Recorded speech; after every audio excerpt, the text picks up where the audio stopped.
In this episode of Man vs. Marriage, manning up in the face of insecurities. The podcast. How good do you want your life to be? It's truly about becoming the best version of yourself that's possible. This is Man vs. Marriage. The podcast. And welcome back to another episode of Man vs. Marriage. It is I, the Q-Dog, in the Moran family studio with my lovely wife, Jeannie Moran. Couldn't do that one, could you? She was mouthing everything I said, but she couldn't hang. I was trying to get you to break. It didn't work. No, I'm a professional. So let's get right into this game plan episode, manning up in the face of insecurities. You know now that I've exposed myself and have and had some insecurities going on, but they have been identified and they will be destroyed. And I want to get into this side of it, which is how did I identify what was going on, that there was a problem? And it only happens through self-reflection and a little bit of self-accountability. Now, I want to say this. We were talking about, in between episodes, we were talking about a situation here, and I realized that sometimes, and I've had this said to me, sometimes I make it too much about me. I'm trying to find the fault in me, in my method or my operation, and I kind of don't give enough credit to the people around me that maybe it might be their fault, because I thoroughly believe that if there's change, I want to review what have I done, what part have I played, did I make a mistake, can I do better? Where everybody else wants to go, it's your fault, it's your fault, it's your fault, it's your fault. You don't do that. You are odd. I'm odd.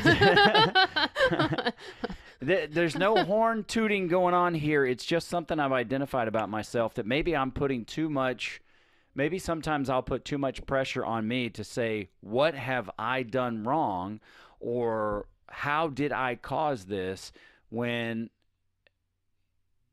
it might not be me. Is that fair to say? Yeah. Okay. Well, I've noticed that. Given quite a bit of what you've been dealing with, there's a very good portion of it that isn't you, but it attacked you. And because you were already in that insecure state of mind, you were already battling your own internal thing, having those things unfold, I think, just made it worse. And it wasn't anything that you did. It was other people's responsibilities or other people's stuff, shall we say, that just compiled on top of, because you were already in the mindset. You were already there. You were already digging it yourself. So when other stuff happened, you're looking at it through the filter of, what else did I do wrong? What else is going on here that I'm not seeing? Why does this keep happening? And it wasn't your stuff. It impacted you, but it wasn't your stuff. And you know what it's clearly a case of, which is what Barry and Tina taught us in that Living Life by Design, which is strength overextended becomes a weakness. Mm-hmm. So what is important for me, and just an absolute aha moment in the moment we're sharing this together, I always want to take responsibility for what is mine. Mm-hmm. But if you look too hard at something that's not there, you look long enough, you'll find something. Yeah.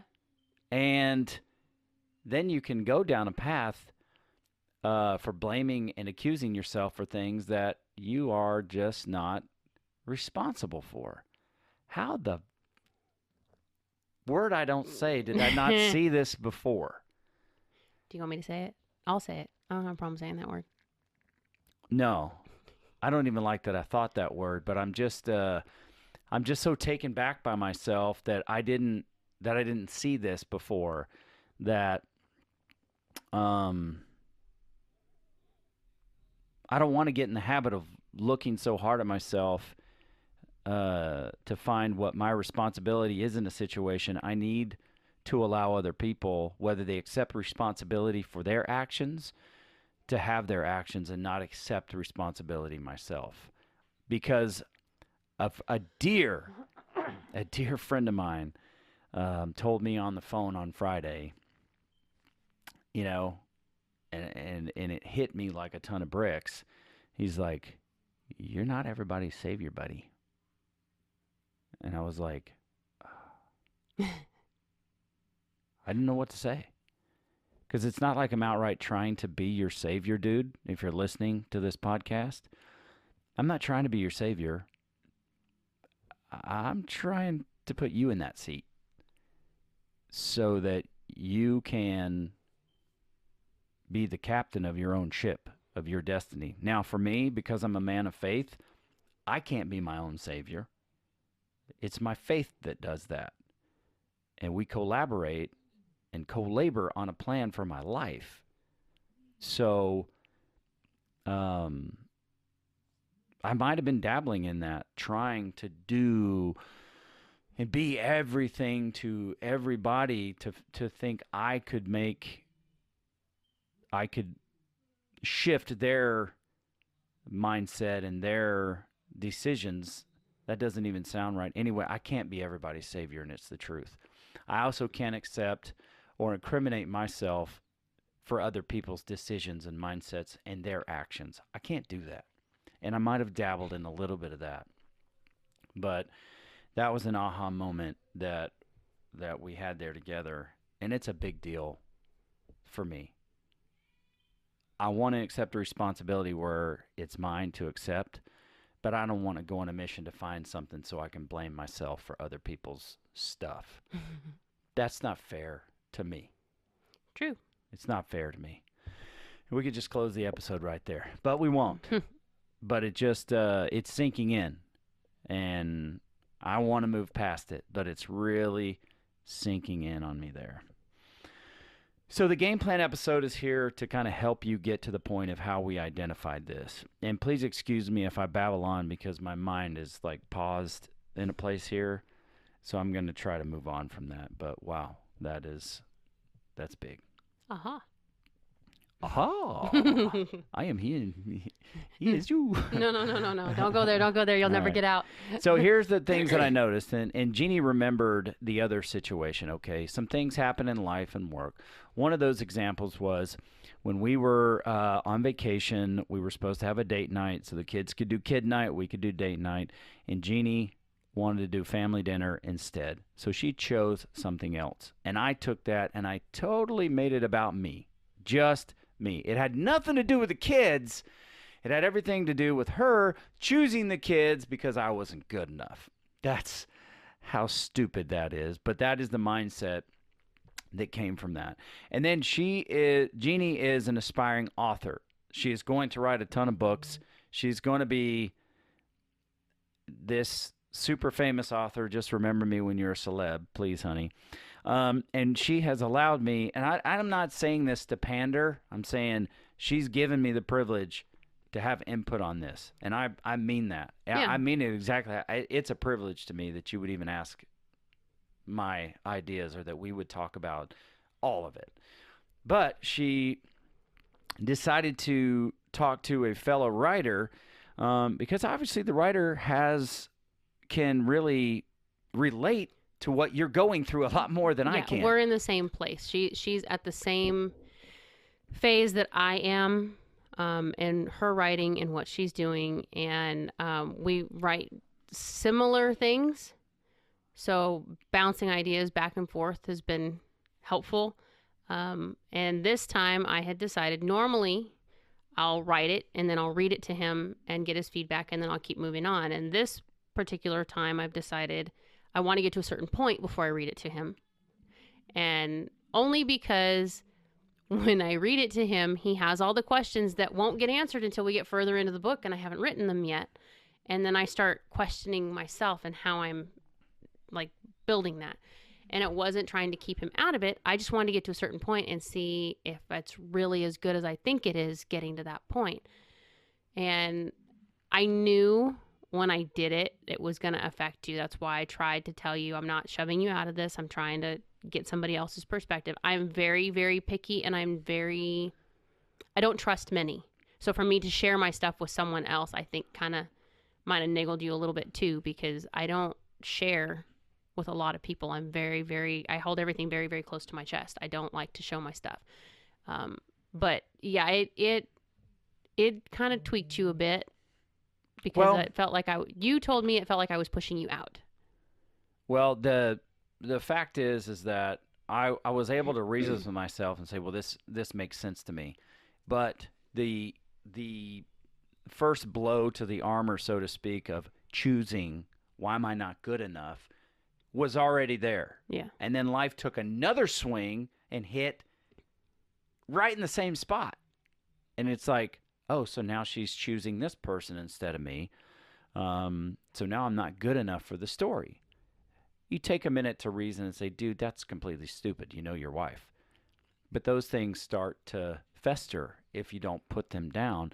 And I was already on shaky ground anyway. And, there was another situation in my professional life where it was a situation that had occurred approximately 7 times now that caused me some more insecurity. And so I'm just on shaky ground here. And that is how I started to realize the way I'm thinking about this when something happens, I'm starting to make this all about me. Why is she choosing this and not me? Why am I not good enough for this? And when I hear, why am I not good enough? I know that's an old mindset for me. Mm-hmm.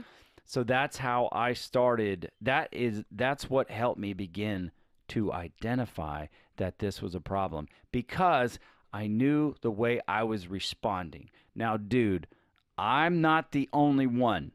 You know how when something comes across, there's what you say in your mind, and then there's what you say out loud, and it's what you don't say sometimes that is actually what's running your process on the inside. I'm not saying you have to be like some people and say everything that comes to your mind. But if there is a part of you that is not, how do I put this where it means it's what you're not saying, if it doesn't line up with the things you are saying, but it's what you're not saying on the inside, that causes like this greasy film to stick around about the situation, then we know that there is potential or there is a problem. And that is what I had to address, because whenever at the moment where I was like, this is date night, and you were like, well, I want to have this with the kids. I could have walked over, or I could have said, hey, can I talk to you real quick, and explain to you what it was. In the moment, I reasoned with myself and said, okay, this is a good thing. But, and then after a while, you get a little frustrated about something, you start talking about it again. It's like, well, why am I not? Why, we got all these other nights. Why am I not good enough for this? Why is she choosing? It's at that point where it's like, okay, that's the greasy film. Because when the glass is clean, you rub your finger across and it goes, because it's clean. Well, now you know that it's greasy. There's a problem. That to me identifies to me, if there's any kind of rub in the situation, then I go to look a little bit deeper in the moment to say, okay, what's going on here? So it was a couple of situations personally that stacked up to tell me there's an issue with my mindset. And I had to do some self-reflection to get down to the bottom of what it was. And, my career, personal life, my health, this is why I stand by the thread of the way you do one thing is the way you do it all. I started getting insecure in in areas of my life where I had no business being insecure. But that's how I identified it, because I knew the self-talk that was going on about situations that should have been one and done and left. But I carried it over. I carried that frustration over into the next situation, and then I started combining them, and then it started getting worse. So that if you have situations going on in your life, dude, that's what I'm talking to you about. These are how you identify these things. And that's why I feel like it's important for us in the game plan episode to give you a rundown of how I came about understanding this. And I'm just trying to put it in some terminology to where hopefully I understand it when I listen to it. I hope you understand it, honey, in what I'm saying. Now, sometimes you can just make sense out of what I'm saying when I don't. So, is there anything you want to add to that? No, I think you've got it. You're explaining it just fine. Okay, good. So now that I have you there, this is kind of where I went wrong, because in those moments when that happened, I had a moment to just deal with it in the moment, put it to rest, and move on. I kept entertaining those thoughts. And, a positive ultimately comes out of it. But if you have something that you're dealing with, but it keeps on circulating, that tells you that there is something deeper going on within you. And what you want to do is you want to observe your thoughts and your reactions so that you can get to the root of what it is. So for me, insecurity, then it goes to not good enough. And then, driving to work one day, because I have an hour and 20-minute commute, it gives me some time to reflect. And here I am listening to Ed Milet, and he's talking about self-confidence. And it's not necessarily self-confidence in the outcome of what's going on, but your self-confidence, he says, should be rooted in who you are and what you stand for. Mm-hmm. I have complete control over that. I have complete control over who I am and what I stand for. And there's not one person in this world that can tell me any different, because I've built that. Mm-hmm. And I said, wait a minute. That's when the moment came where it said, oh my Lord, this is about insecurity. Because once insecurity starts brewing, it starts to deteriorate your confidence. Like the waves on the ocean, it starts to erode your confidence once insecurity starts to grow, once it becomes more. And my confidence was waning. But my confidence it had no right to start waning, because I know who I am and what I stand for. And there should never be a word that anybody says to me that can challenge that to the point to where it shakes, because I know what I have built within myself. Somebody taught you got your somehow somewhere along the line your concrete decided to tell you it was sand, and it's not sand anymore. It's not. And I said, you know what? Why am I lacking confidence? What is this about? And that was the indicator that I was being insecure about something. And then I took that step in looking at insecurity and saying, what am I so insecure about? What's the insecurity here? And then that's when I started to review the way I was thinking and the language I was using to myself. And that is where I identified not good enough. That was the moment that things began to change.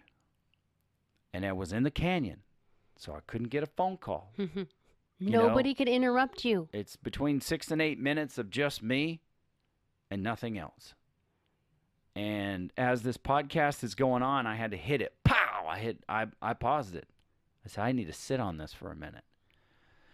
Because no matter what the outcome in these situations are, I have the absolute confidence that I know who I am and what I stand for. And that should go far beyond my professional career. That should go far beyond my bank account. That should go far beyond any of these personal relationships that I have, because who I am and what I stand for has been built. It's been tried in the fire. And it's good. I know where it's at. And it was at that point where it's like, you know what, dude? This is something. And it was at that point that I had to make a few notes. And then I started talking to a friend of mine, and I didn't tell him any of this stuff about insecurity or about what I was going through, which I'm willing to talk to him about. But then he started talking to me about where I'm at life-wise, where I'm at professionally. And he's bringing this up, and he says, you're where you're supposed to be. And he said, you are changing, which means I'm growing. And I got it written down here. It was hard to write, but he's like, you're changing, and it's the changing that's taking place, and others around you can feel the effects of you changing. Mm-hmm. It's like a ripple effect. It is. And so people don't know what to do about that, because you're doing things that might be out of the norm. Or you've been doing things that are outside of their norm, but it's getting closer to them. You're not doing what people expect you to do, whether it's what they expect out of your previous norm or if it's what they expect out of other people. Generally, when someone makes a snide, smart-ass comment and it's a dig at your intelligence, normally, people like myself, I will go for the jugular and put you in your place to prove to you where my intelligence is and to let you know I understand your backhanded compliment and here's what I think of it. You, on the other hand, will question. You know, if someone makes a comment that makes it sound like you're stupid, you're very quick to go, explain this to me. Mm-hmm. And it's not meant as I accept that I'm stupid. It's, please show me how you came to this conclusion. I would like to know where you think I'm unintelligent. And it puts them on the spot, because now I have to prove to you why I'm taking a shot at you, rather than just taking a shot and pissing you off. They don't like that. Well, they don't know how to deal with that. That's a fair point, because if I feel like you're trying to make me feel like an idiot, I'll just come right out and ask you and say, is your goal in this moment to make me feel like an idiot? And then I'll just look at you and allow you to answer. And if it's not to make me feel like an idiot, well, let's get to the point of what you want me to understand. Otherwise, you get a lot of you know. And look, hard questions, just talking about that in the moment, they're not easy for any of us, not even me. But I'm willing to face them. And most people aren't. And so that in the game, just as far as the game plan episode goes, I went over it 2 or 3 times, but I wanted you to see from my example how I came to the conclusion that I still had some roots of not good enough in me. The indicator was insecurity started to pop up. And how did I know the insecurities popped up? Because my self-confidence started to shake. And that for me, I know it sounds like a process and maybe I'm overcomplicating it, but I'm trying to make it as applicable or as practical as possible for you to see and maybe identify some spots in your life where you might have some issues, whether it is professionally or personally, relationship-wise, or in your health, or however it goes. There's kind of a blueprint of how this happens. It's not generally, like we say, when you're arguing, it's not generally about the dishes. It's about a deeper issue. And in this case, my confidence being rocked. Now, thank God for Ed Milet. I hope I hope I get to meet this dude someday and just freaking shake his hand for a minute and say thank you for providing perspective. It's what I endeavor to do. Just provide a little perspective for you in your situation, for where you are, so that you can take a step back and look and say, oh, this makes sense. Because the only thing, if you put your self-confidence in outcome, there's too much outside of your control. There's just too much. So if I place my self-confidence in who I am and what I stand for, that's a game I can win because I control that. And that, yeah, I heard that. Wasn't me. That was like a defining moment for me to say, Quincy, there are certain things in life that we have insecurity about because it comes with a certain level of uncertainty. But in this moment, you know exactly who you are. There is no uncertainty about that, no matter who wants to question that. You're certain about who you are. And if you can rely on nothing else, you can rely on that because I have built that. And for me to think that I'm not good enough for something, I'm not good enough to dunk a basketball. I understand that. But as far as loving my wife and leading people and making an impact, I absolutely know I'm good enough for that. And there's nothing that should question my confidence in that. Why? Because I have built that. I have redefined that in my life. And so when insecurity pops, I know it's going to come back. I know it will come back and it will visit me again. It will test my mettle. And I pray that day that I see it for what it is and I put it down. But like I said in the journey episode, where our podcast is headed as the platform grows, the level of self-confidence I possess today or before this episode will not stand the bigger the platform gets. So you've got you as yourself as a growing individual, when your podcast has, over 7,000 downloads, there's only a certain level of confidence you need in who you are.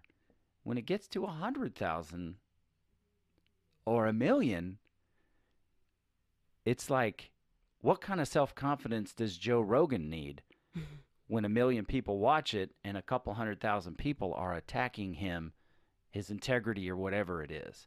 Does it make sense the picture I'm trying to paint? So I needed this experience to make me better.